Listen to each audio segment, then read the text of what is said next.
بسم الله الرحمن الرحيم الذين يظنون أنهم ملاقو ربهم وأنهم إليه راجعون يا بني إسرائيل اذكروا نعمتي التي أنعمت عليكم وأني فضلتكم على العالمين واتقوا يوما لا تجزي نفس عن نفس شيئا ولا يقبل منها شفاعة ولا يؤخذ منها عدل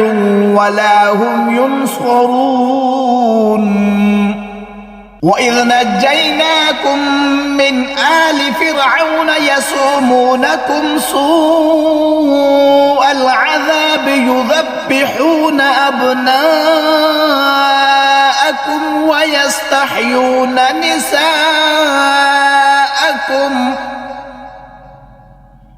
وفي ذلكم بلاء من ربكم عظيم